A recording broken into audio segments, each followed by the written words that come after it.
Бүгін облыстық Әлия Молдағұлова атындағы музейде мәңгілік елдің батырлары атты шара өтті. Оған Көкшетау өңірінен келген Мәлік Ғабдуллин атындағы музейдің қызметкерлері қатысты.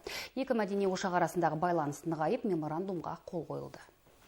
Кеңес одағының батыры Әлия Молдағұлова атындағы музей Ақтөбедегі белді мәдени орталық. Мұнда көкшетаулық Мәлік Ғабдуллин атындағы музей ұжымы арнайы келіп, батырдың өмірі мен шығармашылығы туралы көрме ұйымдастырды. Ғажайып өмір баспалдақтары атты жылжымалы көрме Мәлік Ғабдуллиннің ғұмыры жайында сыр шертеді. Бұл енді батырлардың ізі қалған жер деп айтамыз. Енді Мәлік Ғабдуллиннің өзі Кеңес одағының батыры, академик, жазушы, қоғам қайраткері.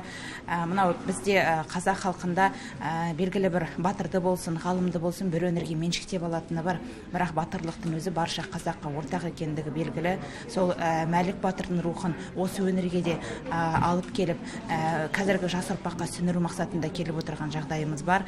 Өңір аралық шараға батыр қыз Әлия Молдағұлованың туыстарымен бірге қаладағы Мәлік Ғабдуллин атындағы мектеп оқушылары да қатысты. 1985 жылы ашылған музей республикадағы өзге мәдени ошақтармен де шығармашылық байланыс орнатқан. Енді бұл экспедицияның басты мақсаты осы біздің жаңағы ақтөбеліктерді басқа облыстарға жалпы таныту мақсатында осындай ұлы тұлғаларымыздың істеп кеткен осындай ерліктерін, екеуі де енді Әлия Молдағұлова да Мәлік Ғабдуллин де Кеңес одағының батырлары. Бұл шараның әрине болашақ жастардың патриоттық сезімін оятуда маңыздылығы өте жоғары. Айта кетейік, осыған дейін Әлия музейі Қостанай өңіріндегі Ыбырай Алтынсарин мемориалдық музеймен келісім шартқа отырған. Меморандум аясында бірнеше мекемемен байланыс орнап, өзара тәжірибе алмасуға болады. Олар рухани мәдени шараларды республика көлемінде өткізу үшін бірге жұмыс істеуге көмектеседі.